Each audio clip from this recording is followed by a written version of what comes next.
అదే సమయంలో మీరు ఒకసారి ఆలోచిస్తే 33,000 కోట్ల రూపాయలు డీబీటీ ద్వారా నెలవారీగా మీకు డబ్బులు పంపిస్తున్నా. ఇవి కాకుండా అన్నా క్యాంటీన్ ఉంది. ఇది కాకుండా రేపే డిఎస్సి పెడుతున్నాం. ఇవి కాకుండా ఎస్సీలకు, ఎస్టీలకు, బీసీలకు, మైనారిటీ సోదరులకి అనేక కార్యక్రమాలని లోన్స్ ఇవ్వడం, స్వయం ఉపాధి కల్పించడం అనేక కార్యక్రమాలు చేస్తున్నాం. దీపం 2 ఇచ్చాం. రేపు మే నెలలో మళ్ళీ అందరికీ చెప్తున్నా, తల్లికి వందనం కింద ఎంతమంది పిల్లలుంటే అంతమంది పిల్లలకి ఇస్తాం. ఇప్పుడిప్పుడే జనాభా తగ్గిపోతా ఉంది. కనీసం ఒక కప్పులు ఎవరైతే భార్యాభర్త ఉన్నారో 2 పిల్లల కంటే తక్కువ కాకుండా 3 కంటే సంతోషం. కనీసం 2 ఉండాలి. లేకపోతే జనాభా తగ్గిపోతే, ముసలి వాళ్ళ సంఖ్య పెరిగితే, ఈరోజు అభివృద్ధి చెందిన దేశాల్లో జనాభా లేకుండా అవస్థపడే పరిస్థితికి వచ్చారు. ఆ పరిస్థితి మన దేశానికి రాకూడదు అనేది నా ఆకాంక్ష. దానికి కూడా మీ సెక్రటరీ ఏం ఎక్సర్సైజ్ చేశారో తెలియదు, ఈ ఊర్లో కలెక్టర్ గారు ఏం ఎక్సర్సైజ్ చేశారో తెలియదు.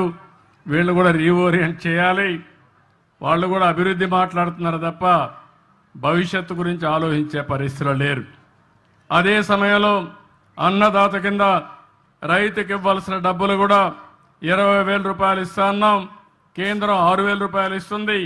రాష్ట్ర ప్రభుత్వం 3 విడతల్లో 14,000 రూపాయలు ఇచ్చే బాధ్యత ఈ ప్రభుత్వానికి. ఇది కాకుండా మత్స్యకారులకు కూడా 20,000 చొప్పున జీవనోపాధి కోసం వాళ్ళకు కూడా డబ్బులు ఇస్తాం. అయితే ఆర్థిక వ్యవస్థ చాలా ఇబ్బందికరంగా ఉంది. ఇంకా డబ్బులు లేవు. 10 లక్షల రూపాయలు అప్పు చేసి వెళ్ళిపోయారు. అప్పు ఇచ్చేవాళ్ళు కూడా కనపడడం లేదు.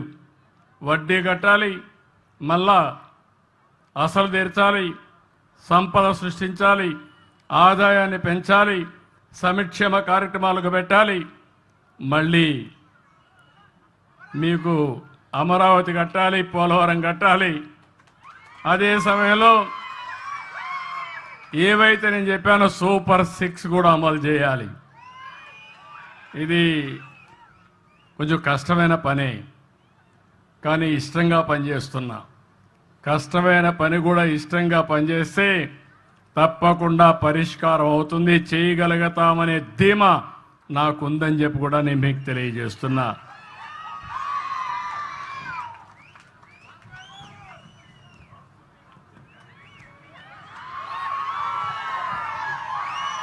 ఇక్కడికి వచ్చినప్పుడు మిగిలిన విషయాలు నేను మళ్ళీ మాట్లాడతా. ఇక్కడికి వచ్చినప్పుడు ఈ ఊర్లో 1073 కుటుంబాలు ఉన్నాయి. నేను ఒక విషయం మీకు చెప్పాను. ఇక్కడ మార్గదర్శులు ఉన్నారు. ఇంకొక పక్క 41 బంగారు కుటుంబాలు, ఒక 5 మంది మార్గదర్శులు ఉన్నారు. వాళ్ళు మాట్లాడిస్తాను.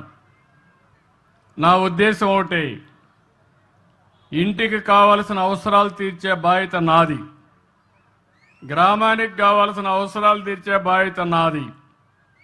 పేదవాళ్ళందరినీ ఆదుకునే విధంగా కార్యక్రమాలు చేపడతాం. కానీ పైనుండే మీరు, కింద నుండే 41 కుటుంబాలని అందరితో సమానంగా పైకి తీసుకొచ్చే బాధ్యత ఈ మార్గదర్శులకు అప్పచెప్తున్నానని చెప్పి కూడా నేను మీకు తెలియజేస్తున్నా.